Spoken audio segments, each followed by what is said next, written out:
Okay. Hello, everyone. Thank you for joining us today. As I just mentioned, my name is John Nemi. I work in the College of Arts and Sciences here at Syracuse University. I want to welcome you to today's A&S Alumni Academy. College of Arts and Sciences offers these Zoom talks to inform alumni about the great research and scholarship happening in the college. Today, we are pleased to present the literature of addiction. Before we begin, we have a few housekeeping items to share. First, we will just ask everyone to mute their microphones. This will ensure that everyone can hear our presenter. We are recording this event and it will be shared on the college's website for people to view after this evening. Closed captioning services are provided for this event, and at this time, please direct your attention to the chat for additional instructions on closed captions and a few other informational items. Right now, I would like to introduce our speaker for this afternoon. Professor Christopher Brunt teaches literature and creative writing here in the Department of English in the College of Arts and Sciences. He received an MFA in creative writing from Syracuse University in 2011 and went on to receive his PhD in English from the University of Southern Mississippi. Professor Brunt is the author of poetry collection We're at Home, which is a finalist for the Alma Book Prize. His poetry, fiction, and essays have been featured in Plowshares, The Nation of Oxford, America, Few, Meridian, Copper Nickel, the Cincinnati Review, and other magazines. He has been a finalist for the Saturnalia Book Award and the Marsh Hawk Poetry Prize and the St. Lawrence Book Award, and is shortlisted for the Christopher Smart Poetry Prize. He's also the host of Podre, Podre, if you're trying to find it, a podcast on fatherhood, recovery, and the creative life. I will do a quick time check at 3:30 because Professor Brunt wants to allow ample time for questions. But I know we're all ready to get going. So with that, I will just turn it over now to Professor Brunt. Thanks so much, John. Can everybody hear me? Am I coming through okay? Sound good? John, can you hear me? Yes, sir. Great. Thanks for that introduction, John, and it's really good to be with all of you today. As John said, I teach here at Syracuse University. I'm in the Department of English. I teach creative writing classes. I also teach in the Renee Crown Honors Program, which is where this course is currently housed. This is where I teach this material. So what I'm going to do is try to change my slide. Just give you a little bit of background of this course because it kind of bears on the way that I sort of approach this material. What's here is all of the different course names or sort of course identification numbers that have been assigned to the literature of addiction as I've taught it over the last now more than 10 years. I first developed this course at the University of Houston Honors College, which was my first job out of graduate school. And that was in 2014.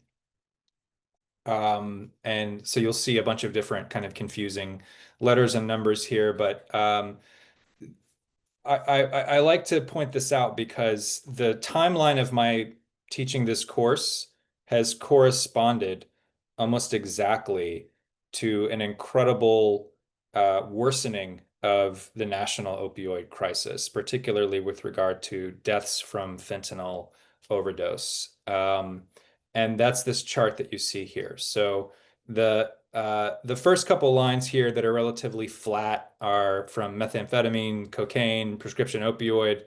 But the dark line, which I have to move my Zoom windows for you to see, I'm not sure if that's corresponding to your own screen, but this other line goes just almost vertical over the years that I've taught this course.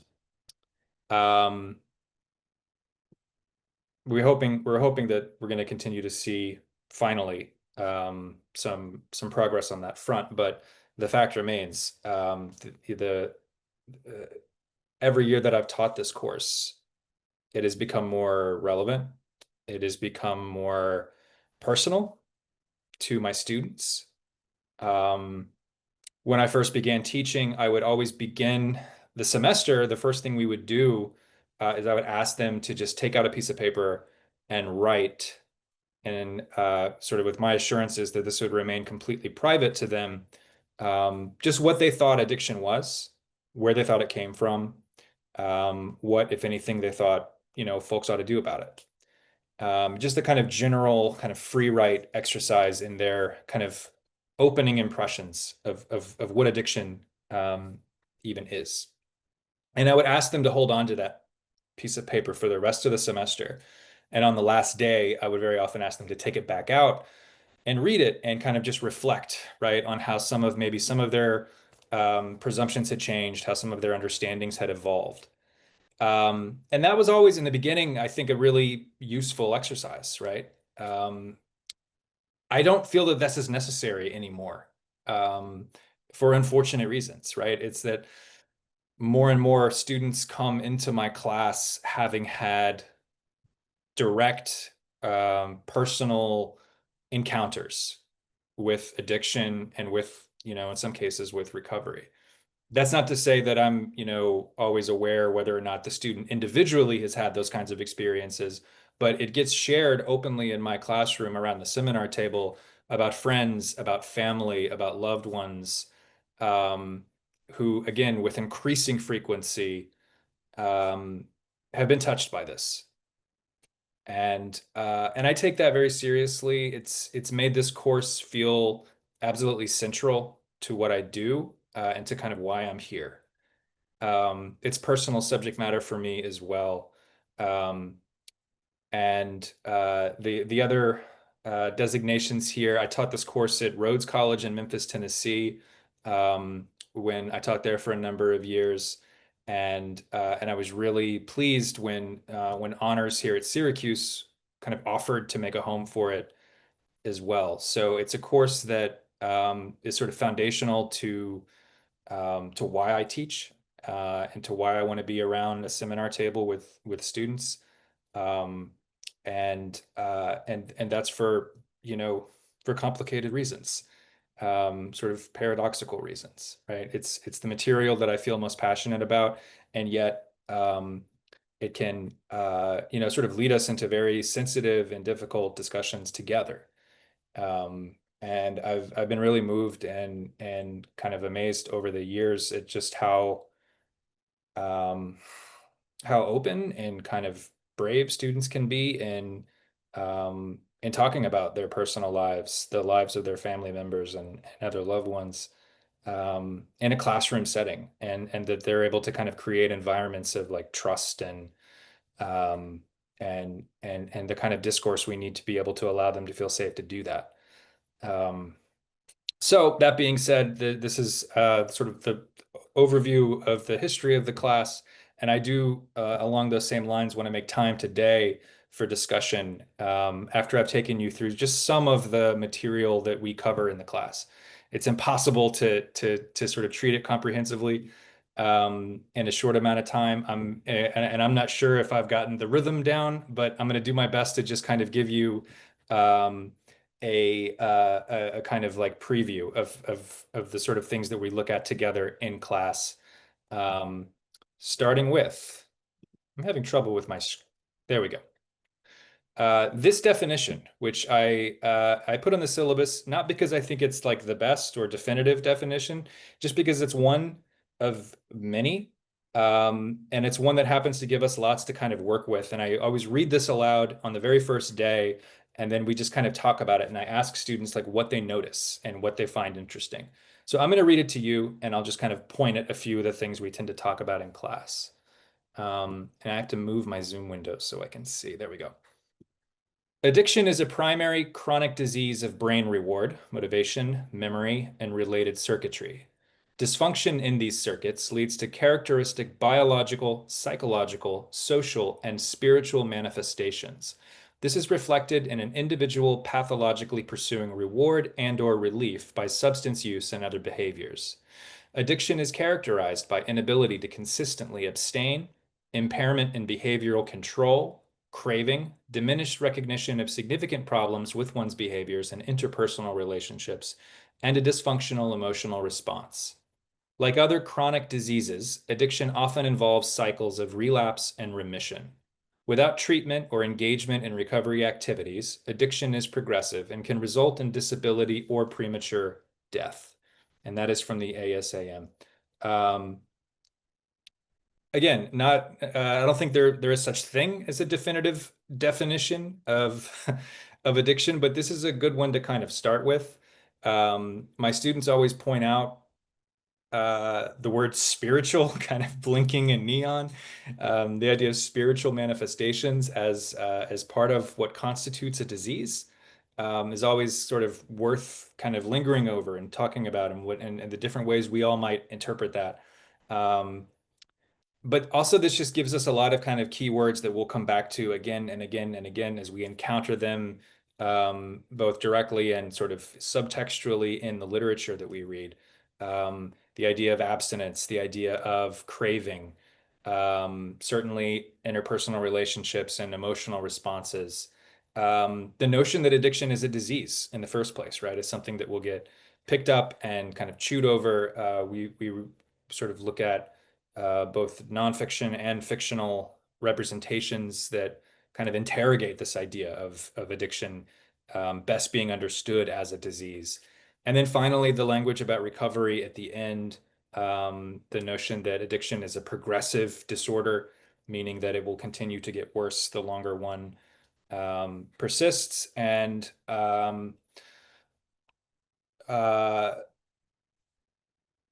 what did I want to say about this? Relapse and remission.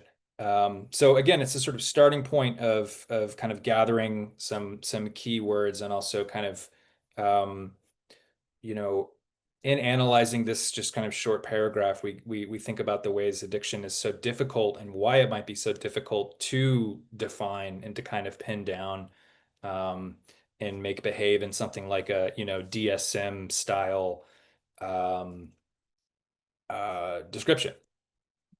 Okay. So, why literature as the sort of approach to understanding addiction? And I have an answer here that I hope doesn't sound terribly flippant because I don't mean it that way. But um, my answer is sort of like, what could be better than literature, right? In understanding something like addiction. The subtitle of my class is Struggle, Adventure, Ecstasy, Depravity, Torment, Denial, Oblivion, and Redemption in the Classical and Modern Arts. I really love long titles. I can't help it. In other words, sort of everything, right? Like everything that literature about is what we find in stories of addiction and certainly also in stories of recovery. Um, and I have colleagues in right across the hall from me in honors that teach uh, courses on addiction, on the opioid epidemic, on public policy questions around addiction from their academic disciplines, and I think that those are vital to the curriculum here at Syracuse. And I wish more universities had more of that kind of sort of course offering and more scholars doing that kind of work. But um, I think the sort of the approach that I take in using literature um, as the sort of both site and also addiction as the kind of lens through which to develop our own literary um, capacities, right, of analysis and of interpretation is vital as well. And that's simply because literature can do things that other disciplines in media can't, right? And that's true even, I think, across the arts. And this is something that writers love to talk about, right? That film can show us certain things, right? And can show us in certain ways. Music can certainly, show us certain things in its way.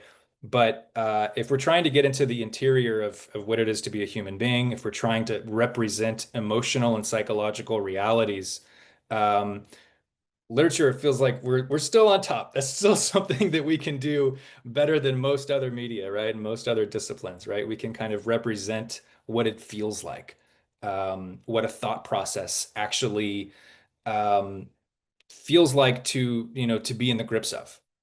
Um, and that's what I've sort of carefully curated a way too giant reading list for my students with that in mind, right? Like, what are the things we can read that show you what it feels like? to be someone who is addicted, what it feels like to be someone who is going through recovery, or what it feels like to be someone who loves someone who is going through those things. Um, and to that, uh, poetry and fiction and drama is sort of particularly well suited. So one of these days I'm going to get the hang of screen sharing on Zoom, but it's not going to be today. Um, I like my students to think about addiction as a problem of desire. And there's a book that we start with now that is called, and I would recommend it to anyone with even a mild interest in this subject matter, which I hope includes all of us. And it's called The Urge. And the subtitle is Our History of Addiction. And it's by Carl Eric Fisher, and you see his name here in this first box.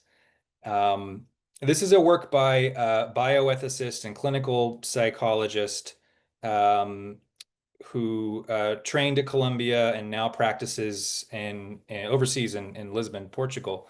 But as someone who was himself an addict and had his own sort of journey toward recovery. And he wrote this book as first as a kind of history of addiction in America, especially from the modern sort of period. And he begins talking about Benjamin Rush, the kind of revolutionary era doctor. And he goes through the, sort of the gin craze. He talks about, Native American communities and the kind of epidemics that were more or less inflicted on them during those sort of colonial eras. And then he moves swiftly into the kind of 20th century and the history of treatment and rehab and 12-step and other kinds of mutual aid recovery practices. And it's a brilliant history. It's very, very readable, but it's very literary. He's interested in what the kind of, novels and music even and the kind of writers of those particular eras had to sort of say about this experience. So I got to meet Carl at a conference on recovery at Columbia a little over a year ago, and the first thing I said to him was, I've been teaching this class for like a decade, and your book is as if my class became a book, right? Like it is the book I would have written if I was, if I wasn't so lazy, I would never be able to put something like this together. It's a brilliant book, and he talks about his own recovery as well. It's kind of interspersed with personal narrative. But one of the things he talks about early on is this idea of akrasia, which he takes from Plato. And this is a notion that Plato and Aristotle were kind of arguing over in a bunch of their, dialogues. And it's this notion of the kind of disordered will, right? The idea um, that we might do something even though we truly believe it would be better not to. Think here of like the Protagoras, right? And Socrates arguing with his, little sophist friends that surely no person would make it such a choice, right? Once we understand what the good is for us, then we will always choose the good. And Aristotle, interestingly, says, maybe not. Maybe not. Maybe we don't do that. Maybe there's this other kind of phenomenon where we know what the good is, and yet and we know it would be better to choose it, and yet we still do not. And that gets us a little closer, right, to maybe a mindset that reminds us of an addict in the modern world, right? I know that I shouldn't pick up this substance. I know that it's the wrong thing to do, and yet I find myself doing it. Why? And it sort of throws us into like the mystery of human agency, right? The kind of paradoxical or at least contradictory complex of feelings and thoughts and sort of rational argumentation that go on in our own minds when we are um, in the grips of something like addiction. He also talks about the idea of commonality a lot in this book. And this is something that'll get picked up by many of our writers later on, that that addiction is this experience that we can uh, trace all the way back to the Rig Veda, right? There's a very famous poem in the Rig Veda about a gambler, um, and the sort of unconquerable desire, right, that he's sort of plagued by.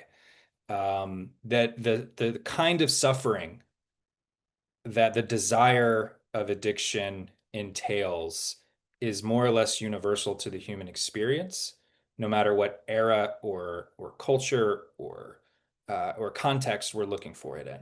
And his book is a really wonderful survey of that. But he also talks about the way that there's a commonality and even a kind of universality to recovery.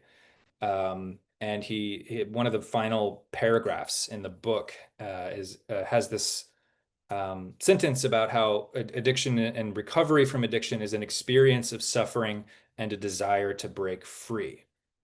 Um, so I put this here at the top because it's useful to kind of frame addiction around the idea of desire, which certainly would be the realm of the humanities, right? To kind of dig into and unpack whether we want to do so in sort of our classical Greek philosophy or modern literature.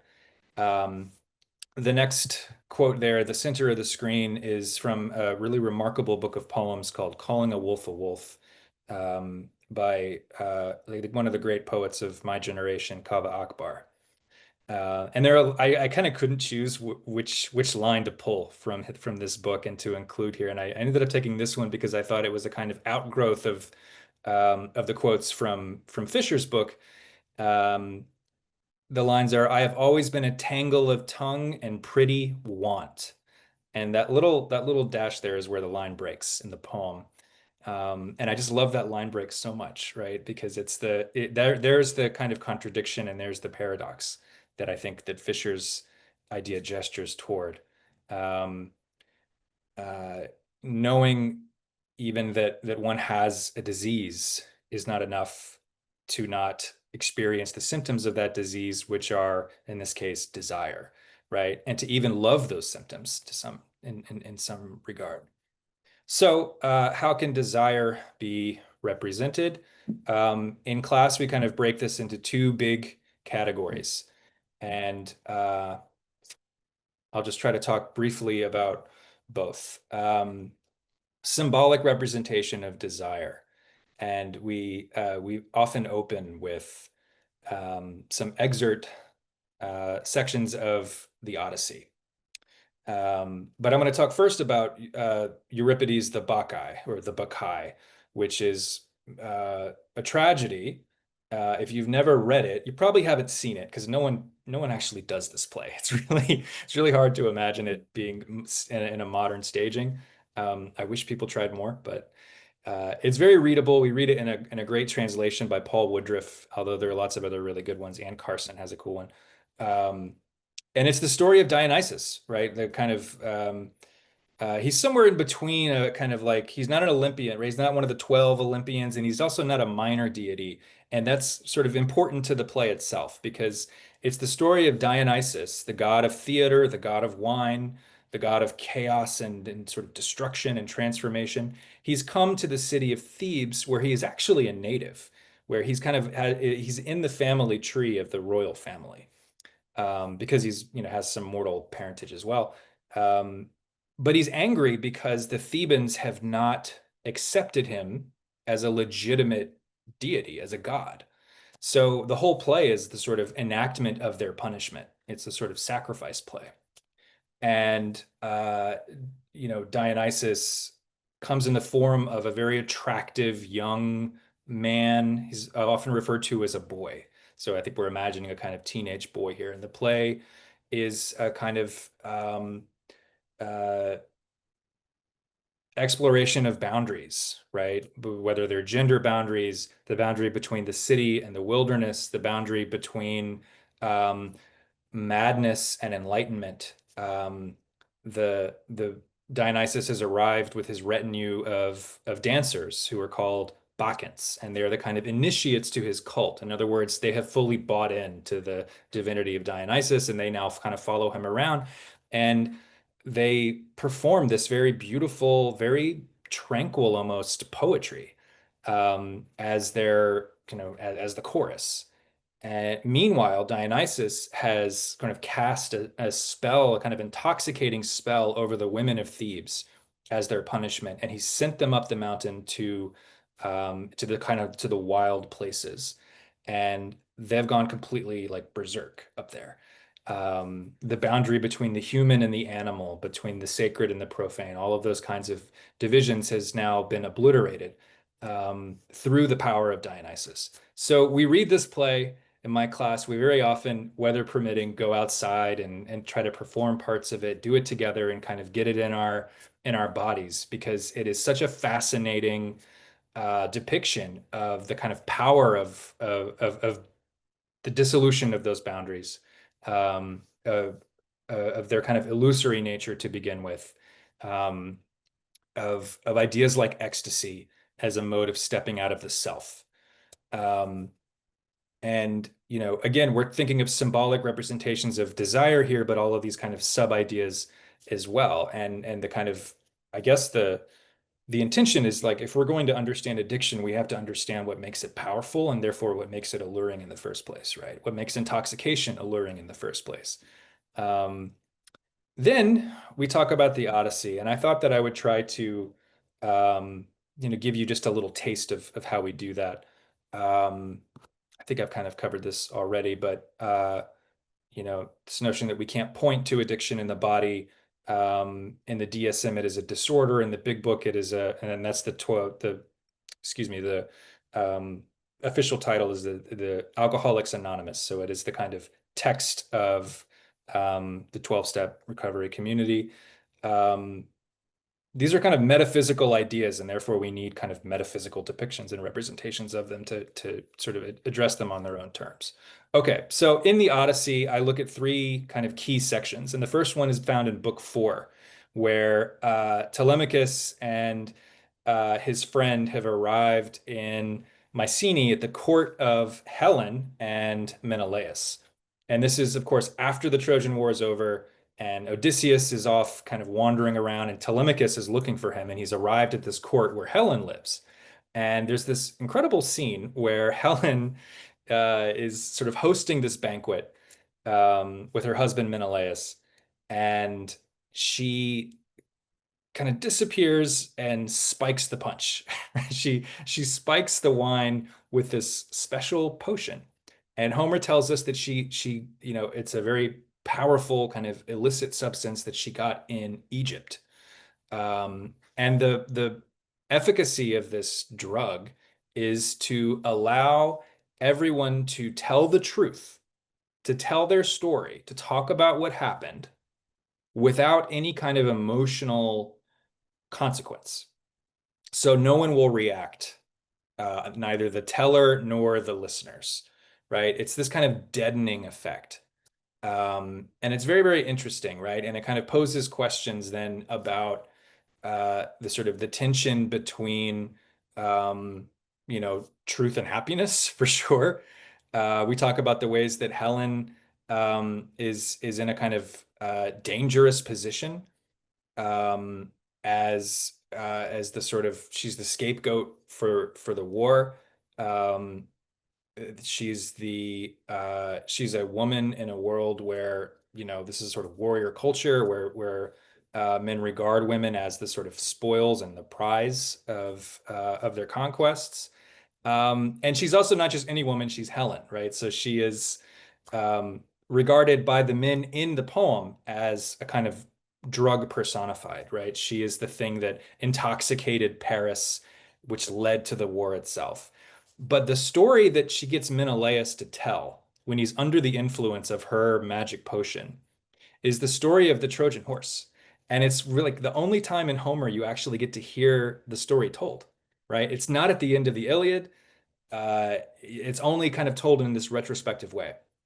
And Menelaus tells how when him and Odysseus and the other Greeks were hiding in the horse, Helen came down from the battlements of Troy and impersonated all of their wives in this kind of like magical way and was trying to tempt them and lure them to come out. Right. So this is sort of like really uncomfortable story to be telling in front of Helen, in front of all these guests, and in front of the court, right? And you kind of worry for Helen as he's telling this story, but of course, everyone's under the influence. So the scene ends with the story having come out. Um, Everyone now kind of understands something new about who they are and about what they've done. And the scene ends with Helen and Menelaus laying together in their kind of royal, you know, porch, and it's this very kind of um, lovely ending. And you're just like, whew, she got through that okay. Good thing she had that potion lying around. But students are always fascinated by John, are you here to tell me that it's 3:30? That's all I'm here for. Good, thank you. All right.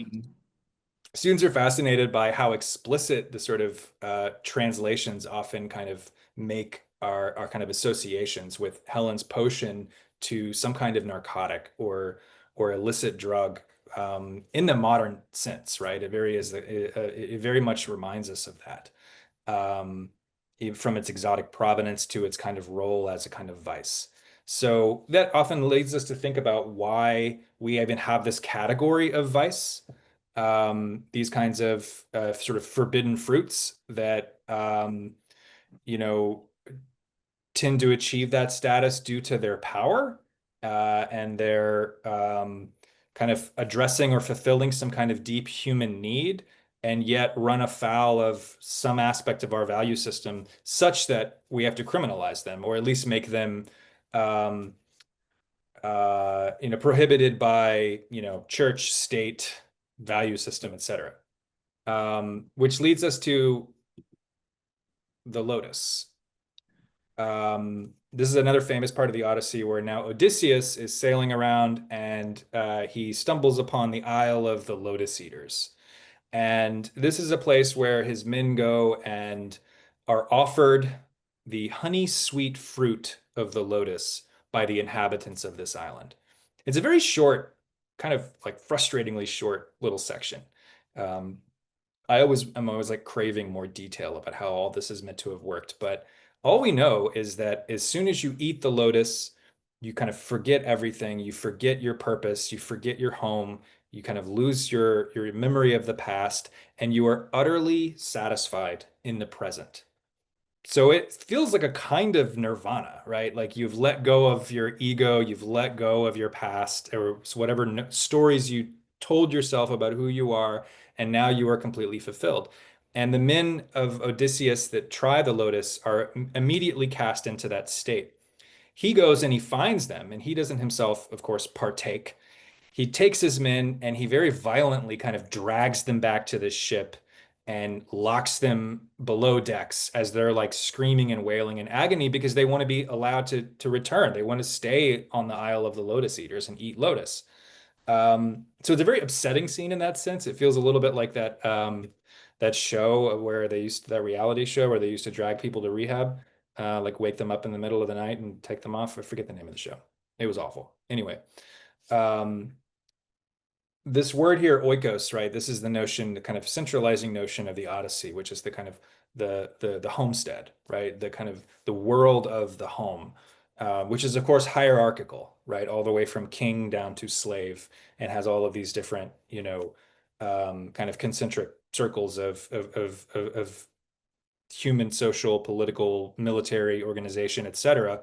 But it is the central value. It is the thing that Odysseus is on this quest for. It is what unites and gives purpose to everyone in this poem, at least all of the human characters. So to be able to ingest a flower and suddenly just lose the sense of that, to lose the value of that, it's very dramatic. And Alfred Lord Tennyson has a great poem called "The Lotus Eaters," where I guess he had the same frustrations as I did when he read Homer's version, because he ends up writing a version of this which is like 7 times longer than it is in the Odyssey. And if you can roll with Tennyson's Victorian verse, it's a great poem and it's really interesting. And it's from the perspective of the crew members of Odysseus who ate the lotus. And it's a kind of like anti-labor, anti, it'll remind you of like, like you want to go on strike in Victorian England, right? Like, why are we working so hard? Like, where's the meaning of all this? Um, uh, but he also touches on this notion that, it's not just the kind of rat race of life that is being forsaken here or being refused. It's also our memory. It's also our kind of sense of the past and how that past makes us who we are. That's also being renounced when one takes the lotus.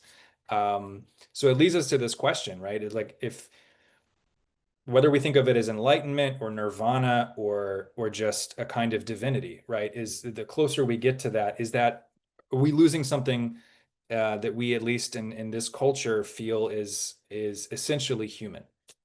And what are the associations we make between that narrative and narratives of addiction in the kind of contemporary real world? Um, Okay, finally, and I'll try to do this one quickly because I know we're starting to go low on time, but we talk about the sirens as our kind of final excerpt in the Odyssey, and the sirens are these kind of mythological creatures who inhabit this island, and when Odysseus sails near, they begin to sing, and the penalty for hearing the beautiful song of the sirens is, of course, death, right? If like this, the closer you get to their to the rocks where they're waiting for you, you're unable then to change course, right? You were compelled onward until finally you're close enough that they eat you. So the island of the sirens is kind of littered with the bones of men um, uh, who heard their song. But Odysseus, of course, has the cheat code, and he's found a way to hear the song without being in control of his ship, so that his men are unable to hear the song and steer him safely away while he's able to listen. And it's very fascinating what little we get, the little kind of taste we get of what constitutes the song of the siren. Um, we're told that it's a honeyed song. Of course, it's beautiful, right? Of course, it has this sort of aesthetic power, which I sort of, in a shorthand, am just thinking of here as pleasure, right? It imparts pleasure. But the description of the song is that they go on their way with greater knowledge, the hearers of the song. Since we know everything the Greeks and Trojans suffered in Troy. That's the content of the Song of the Sirens. Everything the Greeks and Trojans suffered in Troy, which is a bit strange, right? You would think like, why wouldn't they talk about something happy or at least something, seductive or alluring? But it's the kind of appeal, the temptation to Odysseus is, we know what you've been through. We know who you are. We know the sort of ultimate truth of your story. And that's what he finds so irresistible. And that's the kind of like the danger of him falling into, is this kind of promise of self-knowledge. And that's what he has to again renounce in order to kind of remain true to his ethos of seeking out the oikos and trying to get home. So, at this point in the semester, right, we've kind of gone through some of the kind of big ideas, and I like to have my students um, try to make sort of personalize some of this. So I do this exercise called the experience journal. And if this appeals to you, I highly recommend it. Basically, I ask them to choose something that they sort of habitually do or use. Um, and abstain from it for a 36-hour period. And during that period, they document everything that they can. So, and there's lots of caveats here about like ways to do this like responsibly and safely, etc. I'm always very careful to make sure that no one is abstaining from their medications or calling their mom or the things that they need to do, right, to remain safe. However, this always is a kind of like, I don't know, like watershed in the class because, um, you know, they like to give up things that are fairly predictable, right? Like social media is a huge one. Sometimes it's like if they're like big in daily exercise or it's a certain thing about their diet, they might give up sugar or caffeine, etc. Um, but the results are often very, very surprising. And I think a lot of my students have reported um, having a different relationship to their body, to time and the passage of time in the midst of this project, of having kind of realizations about their kind of like prioritization of just how they kind of make it through the hours of a day. Um, and it's really interesting. I'll read the rest of this to you. The uh, After the 36-hour period of abstention has finished, try to articulate what this experience has revealed to you concerning the phenomena of craving, withdrawal, willpower, the passage of time, the metabolic rhythms of the body and mind under duress, and any other information and reactions you feel are relevant to an inquiry into addiction. Again, it's something that I highly recommend as as an exercise. If you have no experience with abstinence as a practice, it can tell you a lot about yourself and just about your own internal processes and about your kind of assumptions that maybe were harder to see. We also talk in my class, of course, once we're moving into the modern literature of addiction as a problem of language. And here I keep going back to David Foster Wallace, who is a great novelist and nonfiction writer. He wrote a book called Infinite Jest, which is 1,087 pages. So we don't read the whole thing in my class, but we do read lots of excerpts of it. And here I've just got these two quick ones, and these are, I think, good examples of how he uses voice to create consciousness, voice to create a particular the particular ways that an individual mind operates. So I'll read you these as fast as I can.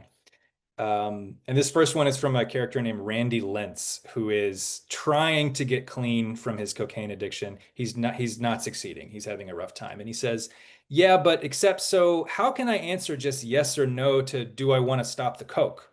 Do I think I want to? Absolutely, I think I want to. I don't have a septum no more. How come I'd even be here if I didn't want to stop? Isn't being here proof that I want to stop? But then so how come I can't stop if I want to stop is the thing." Um, and I just love that for the first person, kind of the rhythm of the way this person thinks and speaks is kind of everything we need to know about why he's unable at this particular time, to kind of, to begin his recovery. This next is a third person passage, but it comes from the a section in which a character is waiting on a delivery to his apartment of a large quantity of marijuana. And his notion is that this will be his last time that he ever gets high. However, we're also told that he's done this like hundreds of times. So there's like no real sense that this is going to be effective. And this is how Wallace characterizes his kind of thought process. He would use discipline and persistence and will and make the whole experience so unpleasant, so debased and debauched and unpleasant that his behavior would be henceforth modified. He'd never even want to do it again because the memory of the insane 4 days to come would be so firmly, terribly emblazoned in his memory. He'd cure himself by excess. Um, Again, we'll come back to Wallace in a moment, but these are just, I think, two nice examples of um, Wallace's ability to characterize the way thinking is part of the problem of addiction, right? And the language one uses, the syntactic and lexical habits one has, um, ultimately shape, right, the kind of like the trap or the bars of the cage that one finds oneself um, in addiction. Okay. From Wallace, we often move to what I think of as the white guys of the Iowa workshop. Um, these are some of course, our great American short story and fiction writers, um, all of whom were sort of famously alcoholic, and not all of whom, were able to fully recover rather. We often read Where I'm Calling From by Raymond Carver. We always read The Swimmer by John Cheever. These are two very, very different approaches, kind of fictional approaches to representing addiction. Carver's story, of course, is set in a kind of like halfway house environment.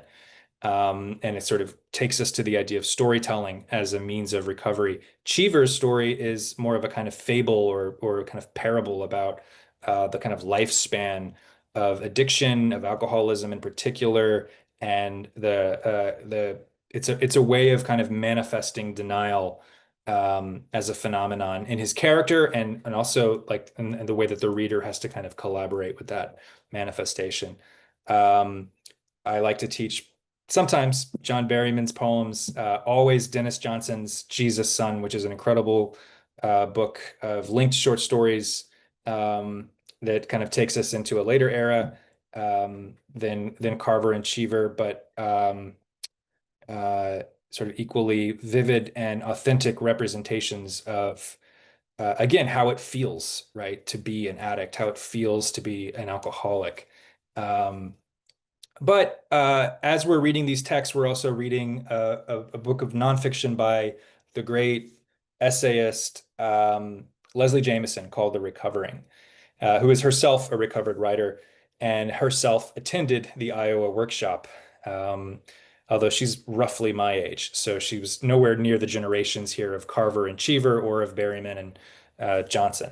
Um, and she talks about how when she first got to Iowa, right, there was this kind of cult of the alcoholic writer.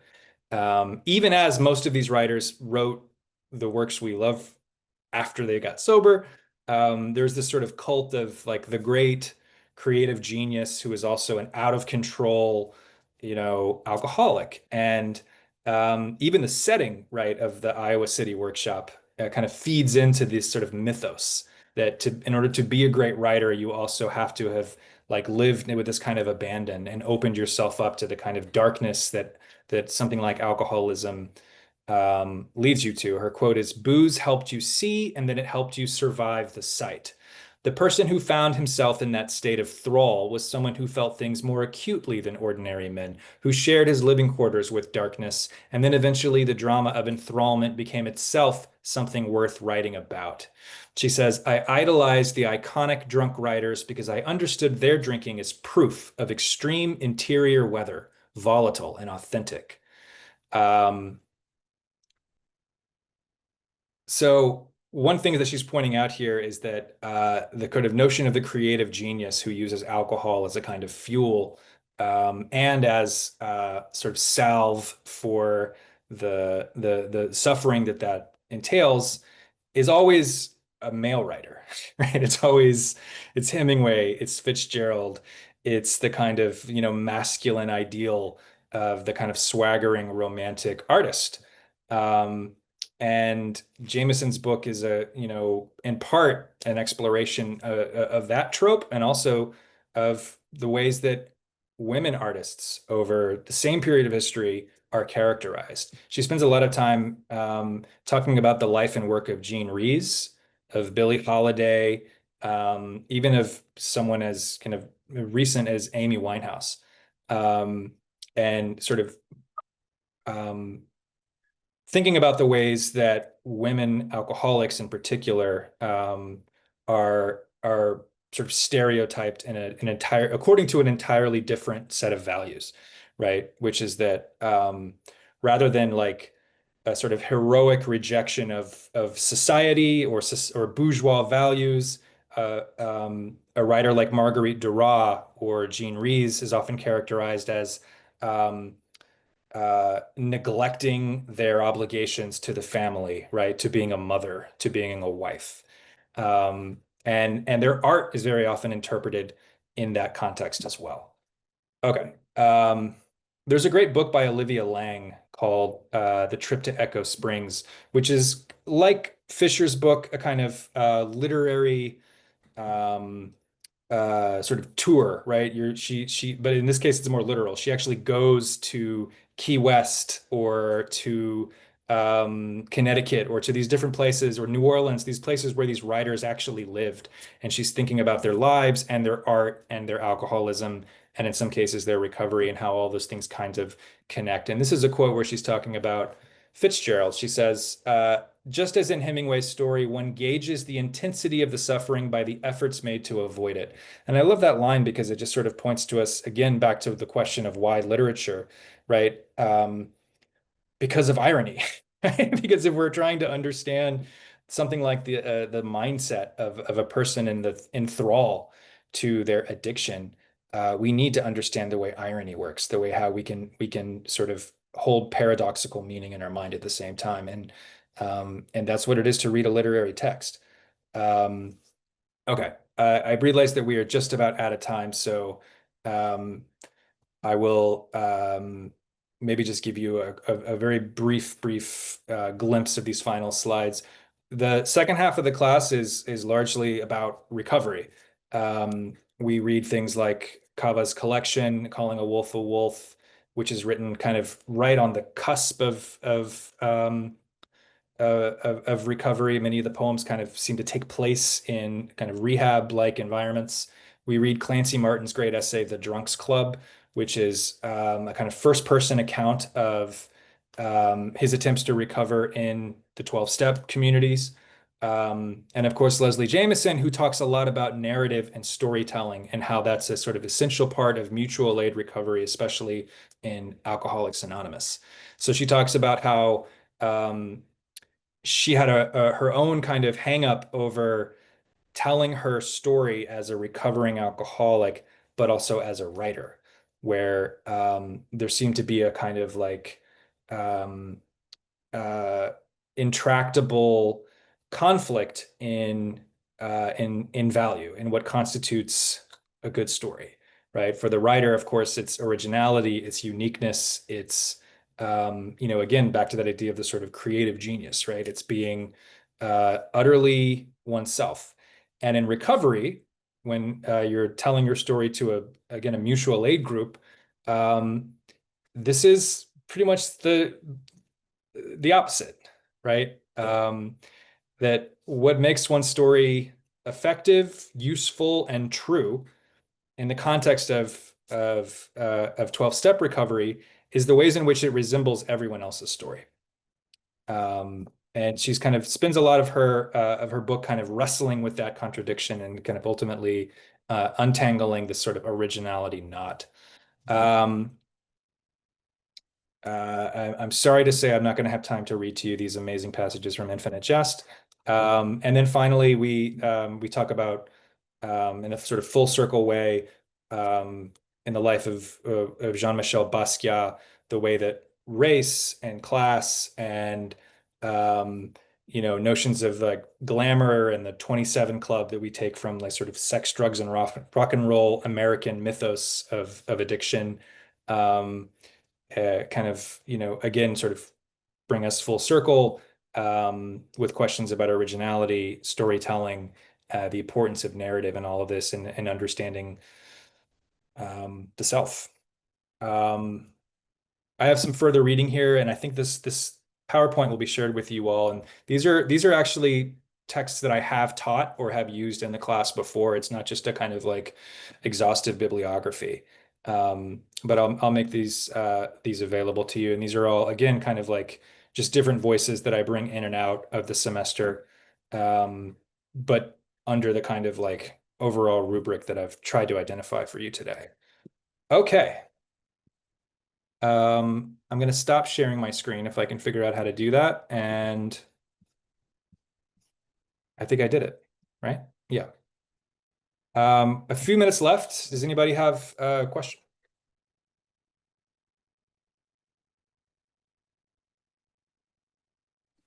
Chris, Steve Yes. Thorley, how Oh, hey, are you? Steve.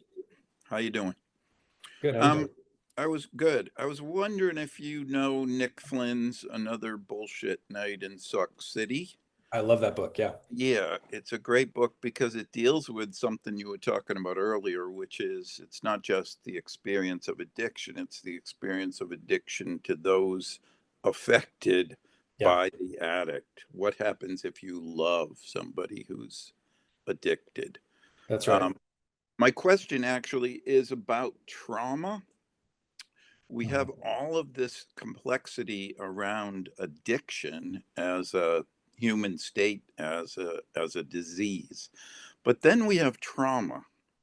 Trauma comes connected to addiction. In other words, if you are addicted, you are likely to lose your job. You are likely to end up homeless. You are poor and don't have the medical care you need to withstand your addiction, et cetera, et cetera. So my daughter's currently getting an MS social work in trauma-informed counseling, which is a Yeah. thing. I think it's a good thing that this is growing.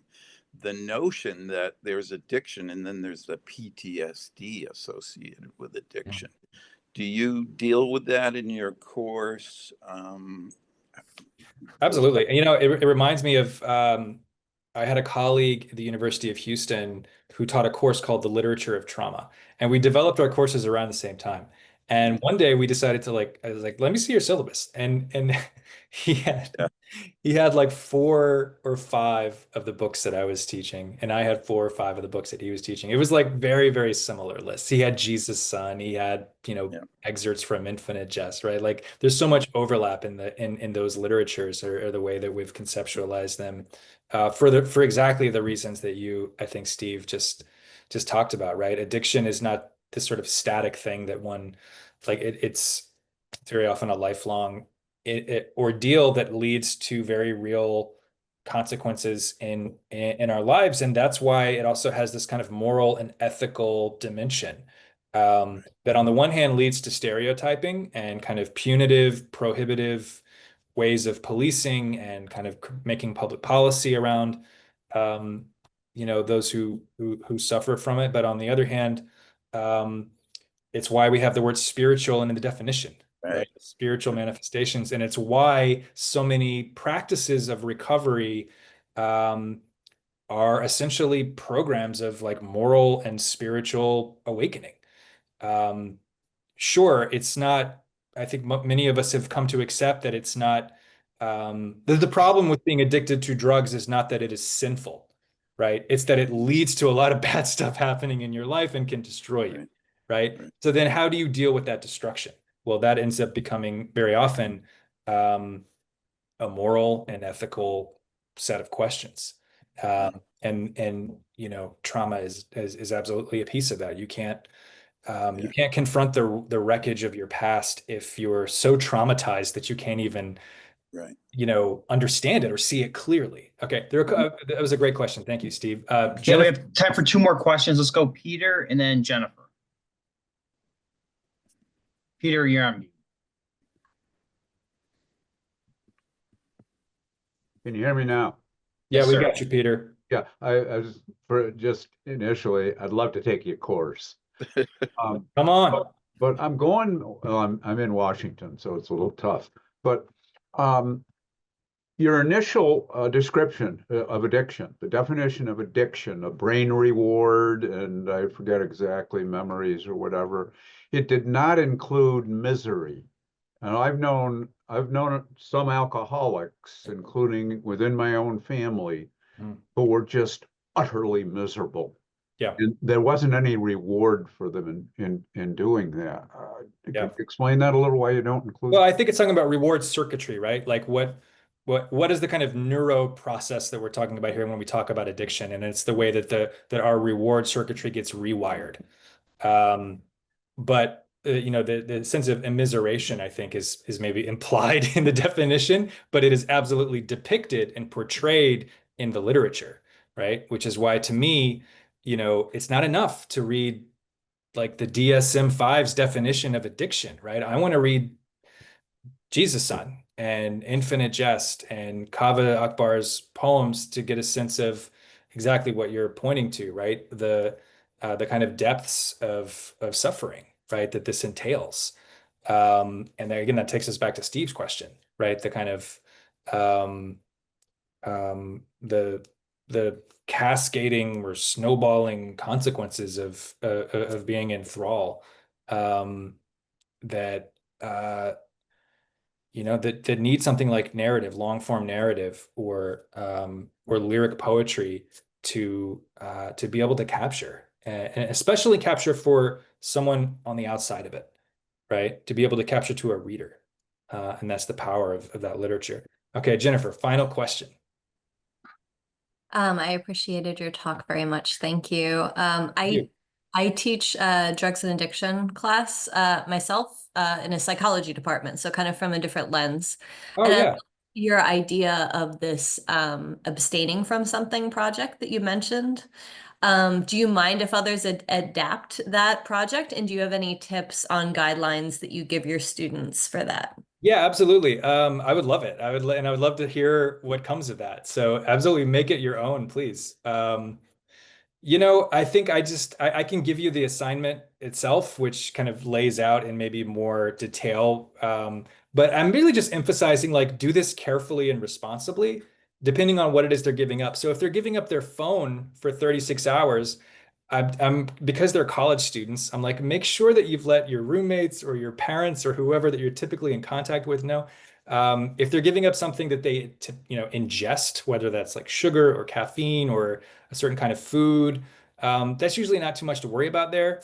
I just want them to kind of think through the 36-hour period and plan for certain kinds of contingencies so that they don't have any, I don't want them to have any complications beyond what's going on internally during the project itself. So I just ask them to kind of think about that before they dive in. And again, that's like for their own well-being and also so that they actually focus on what I want them focusing on, which is like how minutely and in real time can they document their own kind of internal reality as they're going through that. Because the more they're able to do that and with more specificity, I think the more kind of profound the retrospective sort of experience is for them. And like kind of the more stuff it shakes loose, you know. That's great. Thank you so much for being willing to share that. I would love to see your assignment for that. Yeah, I try to look for ways to make it immersive as much as I can. I use kind of different literature like memoirs and Big Book of AA and stuff like that. So Yeah, it was really cool hearing kind of the literature side of it. Thank you. definitely. Thank you. John, is that our time? Is this where we clap, Chris? Thank you, Steve. Appreciate it. That is our time. I want to thank everybody for joining, and thank you, Chris. I know I learned a few things. I'm sure everyone else did too. So this will be posted online, and everyone will receive a link for that in the coming days and weeks. But thank you, everybody. And this is our last Alumni Academy for the academic year. We will start up again in late summer, early fall. So we hope to see you guys again. And that's it. Have a great day and great week.